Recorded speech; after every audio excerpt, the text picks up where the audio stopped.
Assalamualaikum dan salam sejahtera. Saya Lieutenant Commander Rafiq Ali bin Ahmad Nordin ingin menunjukkan contoh perkiraan belasan pencen dan amaun tunggakan bagi seorang staf sarjan yang bersara pada tahun 1982. Ini video kedua saya. Video pertama saya ada tunjukkan latar belakang isu belasan pencen dan mana rujukan-rujukan undang-undang untuk pengiraan belasan pencen. Juga saya telah tunjuk perkiraan bagi seorang meja yang bersara pada tahun 2001 lah.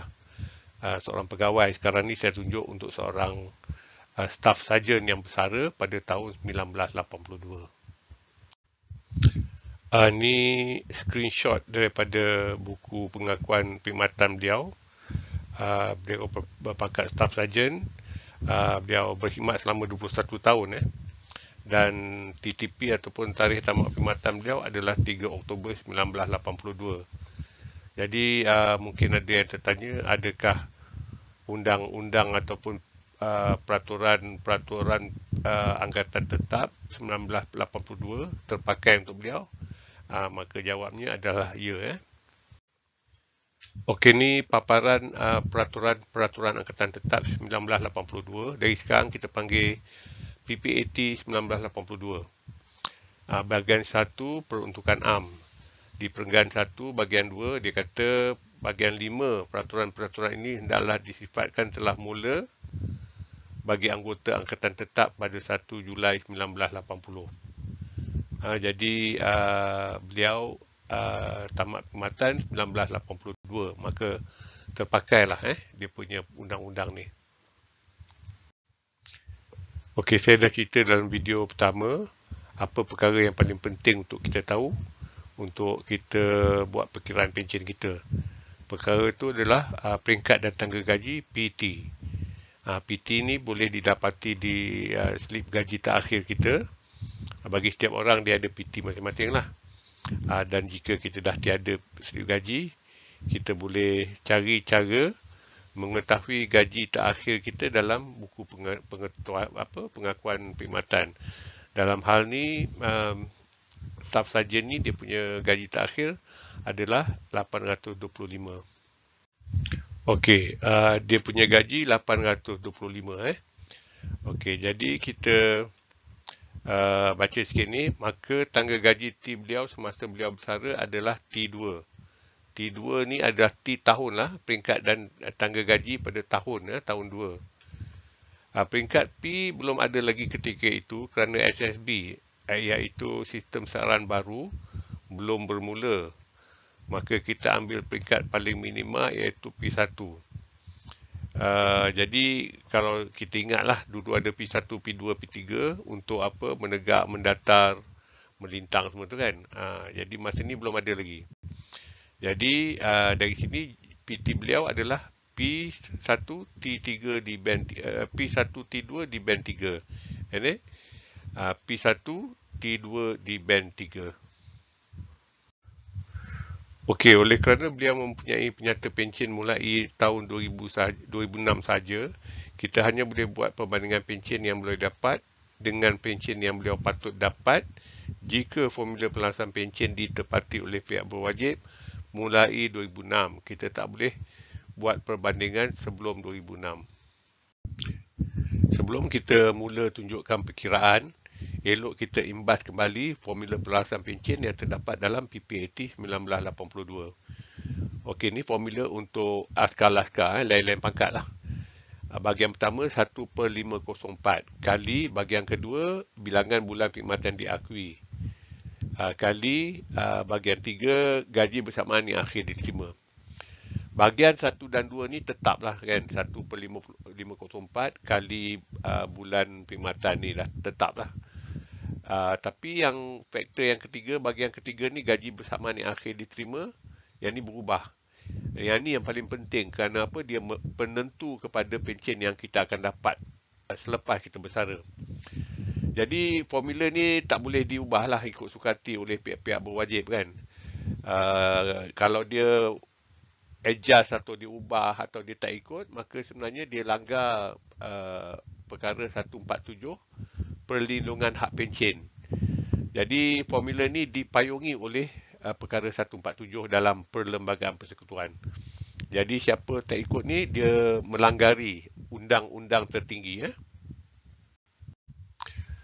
Okey, gaji bersamaan yang akhir diterima ada ditarifkan pada Perenggan 51 dalam dokumen bahagian 5 PPAT 1982.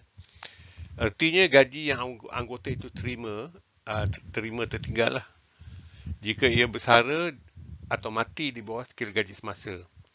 Seterusnya, skil gaji semasa ni ditarifkan lagi pula dekat sini. Artinya, skil gaji terbaru sekali yang terpakai bagi angkatan tetap hasil dari satu penyemakan gaji yang dibuat oleh kerajaan.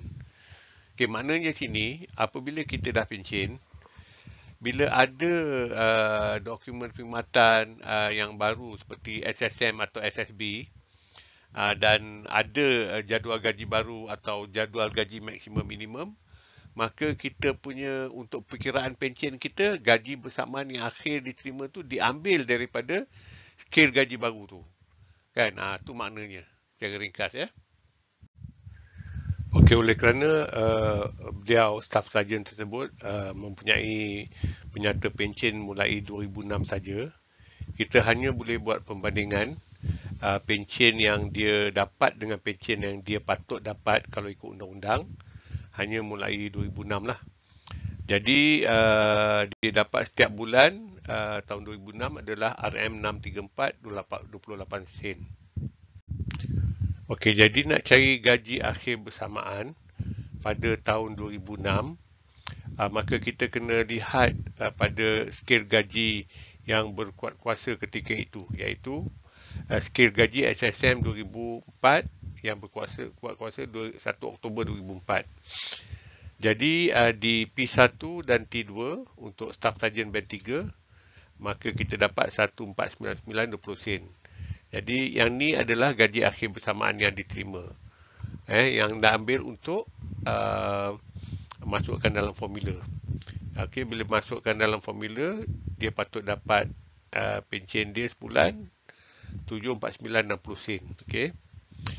Tapi dari penyata dia 2006 dia dapat 634. Maka perbezaan tu 749.60 sen tolak 634.28 sen adalah 115.32 sen sebulan. Tandanya dia dapat kurang 115.32 sen sebulan.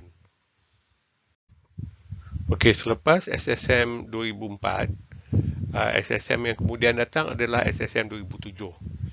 Jadi untuk kita buat perbandingan, kita lihat dulu penyata pencen beliau. Kan beliau dapat setiap bulan adalah 824 sen, 824 dan 56 sen. Jadi untuk tahu apa yang dia patut dapat pada skil gaji 2007 bagi seorang sarjan band 3 P1 T2, dia patut dapat ataupun gaji bersamaan akhirnya adalah 1956.94 sen. Jadi amount ni kita guna masukkan dalam formula, maka akan dapat 978.47 sen. Tapi dari penyata pencen beliau dapat 824.56 sen. Jadi 978.47 sen tolak 824.56 sen, inilah dia punya perbezaan ataupun kekurangan yang dia dapat setiap bulan. Seterusnya, selepas SSM 2007, kerajaan keluarkan SSM 2012. Okey, ini pada penyata pencen beliau, pencen perkhidmatan untuk 2012 adalah 863.83 sen. Okey, saya tak screenshot panjang-panjang, sekadar nak tunjuk dia punya pencen perkhidmatan. Okey, untuk kita tahu apa yang beliau patut dapat, kita kena rujuk pada skil gaji SSM 2012. Skil gaji SSM 2012 ni dia dah berubah bentuk. Sebelum ni skil gaji dia panggil jadual gaji baru, JGB. Tapi mulai 2012 dia panggil jadual gaji minimum maksimum. Caranya mereka letak minimum, gaji minimum dan gaji maksimum dan kadar kenaikan gaji tahunan. Lepas tu pihak pelaksana kena construct ataupun bina sendiri jadual ni dalam bentuk matrix lah. Caranya dia letak gaji minimum dan setiap petak selepasnya pada tangga gaji seterusnya dia tambah 160. Jadi akan dapat ni lah, ni untuk P1, peringkat 1. Untuk peringkat 2 pun dia buat sama, dia ambil yang minimum campur 160 seterusnya. Ni bagi saya buat ni khusus bagi staff sarjan bantry lah yang kita sedang buat perkiraan ni. Okey, jadi dia punya staff sarjan ni P1, T2 adalah 226456. Yang ni adalah gaji akhir bersamaan ya. Jadi yang amount ni masuk dalam formula perasaan pencen, maka dapat 1132.28. Okey. Dan lepas tu kita kira perbezaan apa yang dia sebenar dapat dengan apa yang dia patut dapat. Ni 268 dan 45 sen sebulan. Selepas SSM 2012, kerajaan keluarkan SSM 2013 yang ni bermulanya Akta Pelaksanaan Pencen 2013 yang mana pencen dinaikkan 2% setiap tahun. Okey, bagi beliau dia dapat pencen perkhidmatan 995.64 sen. Selepas SSM 2012, kerajaan ada keluarkan SSM 2013. Bentuk jadual gaji dia sama macam SSM 2012 tadi. Dia panggil jadual gaji minimum maksimum. Sama, dia bagi gaji minimum dan gaji maksimum dan KGT, kenaikan gaji tahunan. Lepas tu pihak pelaksana kena buat sendiri dia punya skala gaji dalam bentuk matrix. Dalam hal ni saya buat untuk staf sarjan band 3 yang kita nak kira ni lah. Okey. Jadi di P1, T2 dia punya gaji akhir bersamaan adalah 3230.86 sen. Jadi amount ni masukkan dalam formula, maka dapat dia punya pencen yang dia patut dapat lah 1615. Tapi sebenarnya dia dapat 995.64 sen sebulan. Maka kita tolak daripada gaji yang dia patut diterima. Perbezaannya adalah 619.79 sen sebulan. Perbezaannya sebulan Selepas SSM 2013, kerajaan keluarkan SSM 2016. Dari penyata pencen beliau pada tahun 2016, pencen perkhidmatan beliau adalah 1056 dan 57 sen. Sama juga seperti SSM 2013, SSM 2016 ada dia punya jadual gaji minimum dan maksimum. Okey, gaji minimum, gaji maksimum dan kadar kenaikan gaji. Maka saya bentuk untuk staf sarjan ni band 3, dia punya matrix.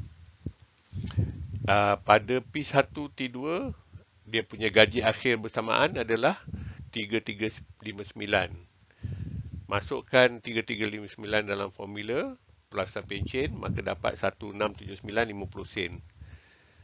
Jadi kita tolak apa yang dia sebenar dapat lah daripada 1679 ni, maka kita dapat perbezaan dia 622.93 sen sebulan.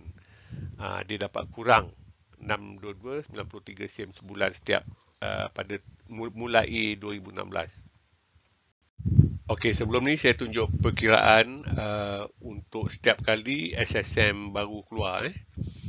Jadi ni saya tukar dalam bentuk jadual supaya kita nampak dengan lebih jelas dari mula SSM beliau ada penyata pencen hingga ke sekarang lah.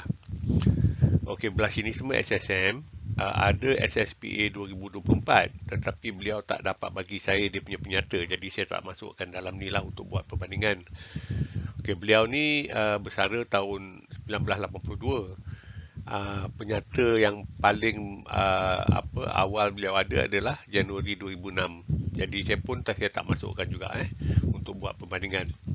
Jadi sebenarnya kalau ikutkan lebih lagi lah kalau kita masukkan, tapi tak apa. Okey, belah sini tempoh SSM. Belah sini pula adalah amount pension yang dia patut dapat jika undang-undang pelarasan pension dalam PPAT 1982 diikuti. Sini adalah pension beliau yang sebenar beliau dapat daripada penyata beliau. Dan ni kekurangan lah. Yang ni tolak, yang ni dapat yang ni. Okey, ni sini tempoh SSM tu berapa bulan jadi yang ni kekurangan kali bulan akan dapat jumlah tunggakan untuk setiap SSM tu Jadi bila dicampurkan keseluruhan beliau punya kekurangan selama ni adalah 92,338 dan 49 sen.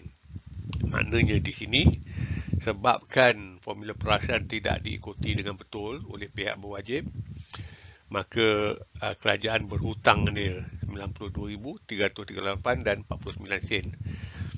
Jadi yang ni patut kita semua tuntutlah, yang mana terutama yang pencen sebelum 2013 yang terjejas akibat undang-undang pencen tidak diikuti dengan sebenar.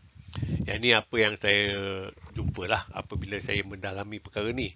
Tapi mungkin saya silap. Jadi kalau saya silap dan pihak berwajib nampak kesilapan mana jika benda ni sampai pada mereka, mohon panggil saya dan tunjukkan kat saya mana kita boleh perjelaskan, pembetulkan kan. Minta lah pihak berwajib tunjukkan. Sebab apa? Sebab sekarang ni ada 3 kumpulan yang menuntut kan, pesara awam, pesara tentera dan bekas hakim. Tapi yang tak betulnya dan tidak adilnya, bekas hakim kerajaan telah tunaikan kan. Lepas ni saya akan tunjuk insya-Allah.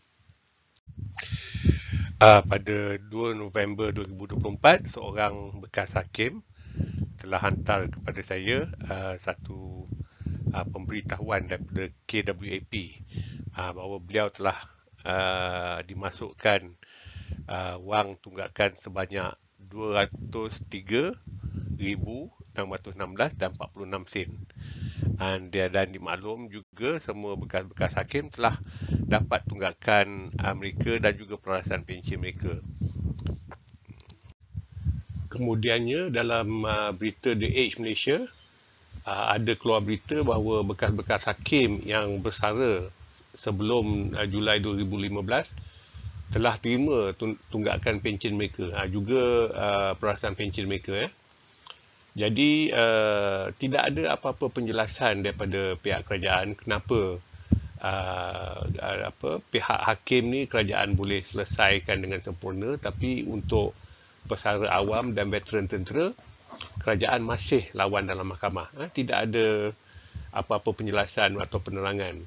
Jadi kita bolehlah buat andaian kan, bahawa kerajaan sebenarnya tidak adil. Dia menanaktirikan veteran tentera dan pesara awam tapi mengutamakan bekas-bekas hakim. Dia layanan berbeza di antara kita yang pesara awam dan pesara tentera dengan bekas hakim. Ada double standard. Jelas ini adalah satu ketidakadilan yang kita kena lawan lah. Kita tak boleh biarkan perkara ni. Ada yang kata, ni bekas hakimnya isu lain. Tak ada, tak lain, sama. Ketiga-tiga kumpulan ni, dia terjejas oleh Akta Pelarasan Pencen 2013, iaitu kenaikan 2% pencen setahun. Cuma bezanya, bekas hakim dia 2% tu mula 2015. Tapi untuk pesara awam dan pesara tentera kita mula 2013. Formula ketiga-tiga grup ni sama kan, cuma beza dari segi faktor 1/504 macam untuk lain-lain pangkat dalam tentera, 1/600 untuk pesara awam dan pegawai tentera, dan 1/360 untuk bekas hakim. Dia punya bentuk structure formulanya sama. Dan ada pada bahagian 3 tu gaji akhir bersamaan yang diterima kan, ada sama tu. Jadi sebenarnya formula dia tidak ada beza pun. Jadi undang-undangnya sama, secara umumnya sama. Jadi kalau kerajaan boleh bayar kepada bekas hakim. Kenapa kerajaan tak boleh bayar pada kita, kan, pesara awam dan pesara tentera? Kenapa ada double standard? Yang ni yang kita mesti lawan lah. Kita tak boleh duduk diam. Kalau kita duduk diam, kerajaan lagi sukalah, kan, dia tak nak bayar langsung. Tu niat dia sebenarnya, dia tak nak bayar, dan dia tahu lagi lama isu ni diperpanjangkan oleh proses mahkamah, lagi ramai daripada kita akan meninggalkan dunia, kan. Dan dia kalau kena bayar pun kemudian dia tak perlu bayar banyak. Mungkin itulah niat dia, kan. Sebab dia tak jelaskan. Patut ni perkara ni perkara yang besar, isu yang besar. Maka dia kena terangkan betul-betul, kan. Kenapa dia ada double standard untuk satu pihak, tapi untuk pihak lain dia macam ketepikan. Okey. Baik, sedikit maklumat tentang situasi semasa. Buat masa ni, kes tuntutan 50 veteran tentera telah menang di Mahkamah Tinggi dan menunggu keputusan di Mahkamah Rayuan pada 6 Mei 2025. Untuk kes Aminah Ahmad dan 56 yang lain pula telah menang di Mahkamah Persekutuan dan kerajaan diarahkan untuk melaksanakan perasaan pencen dan bayaran pencen tunggakan mulai 2022. Tetapi oleh kerana KPPA telah menafikan ada kenaikan gaji selepas 2013 untuk diselaraskan pencen, maka Aminah Ahmad terpaksa bawa kembali ke Mahkamah Tinggi pula dalam permohonan mandamus untuk cabar kenyataan KPPA lah. Dan hakim telah putus memang ada pun kenaikan gaji pada 2016, iaitu SSM 2016. Kerajaan dibenarkan untuk merayu dan sekarang ni kita tunggu tarikh lah untuk mahkamah bersindang. Jadi apa yang penting yang kita boleh dapat dekat sini adalah secara keseluruhan dalam kesemua kes di atas, 11 hakim telah memihak kepada tuntutan pesara awam dan veteran tentera, manakala 2 hakim saja yang memihak kepada kerajaan. Jadi kalau 11 lawan 2 yang memihak kepada kita, maka kita punya tuntutan ni sangat-sangat berasas lah. Bukan satu benda yang omong kosong, bukan satu benda yang dibuat-buat. Tetapi kerajaan terus gunakan proses mahkamah untuk melambat-lambatkan, untuk terus menafikan hak pencen, terutama kepada veteran tentera yang pencen 21 tahun, kan. Pencen mereka tersangat sikit, 50% saja maksimum. Mereka ni sangat memerlukan kepada pencen yang sebenar, bukan untuk menagih simpati, tapi mendapat hak yang sebenar. Tapi kerajaan terus menafikan, seolah-olah kerajaan ni tidak ada hati perut lah pada saya, kan. Orang dan veteran-veteran lain-lain pangkat ni lah yang berdepan dengan ancaman komunis. Ada yang mati, ada yang cedera, ada yang cacat sampai sekarang, kan. Tapi ni sebaliknya, inilah layanan kerajaan kepada mereka, kan. Tidak seolah mereka ni tidak ada nilai, kan. Jadi maaf saya cakap lah, saya sangat-sangat kecewa dengan tindakan kerajaan yang terus-menerus usaha untuk menafikan apa yang hak kepada veteran dan pesara. Okey, sambil kita menunggu keputusan mahkamah yang akan mengambil masa yang lama, kita perlu usaha juga melalui pendekatan-pendekatan yang lain yang mengikut lunas undang-undang. Jadi kita bercadang untuk mengadakan satu perhimpunan aman di Dataran Merdeka pada 31 Mei 2025. Jadi harap semua pesara-pesara dapat turun. Kita punya target 10,000, biar jadi melimpah ruah Dataran Merdeka. Dan siapa saja yang cintakan keadilan, tidak suka melihat satu pihak diberi layanan istimewa, tapi dua pihak yang lain masih dicabar di mahkamah, maka datanglah turun. Rakyat Malaysia yang sayangkan keadilan, kami harap jumpa seramai mungkin di sana pada 31 Mei 2025. Sekian, wabillahi taufiq wal hidayah. Wassalamualaikum warahmatullahi taala wabarakatuh.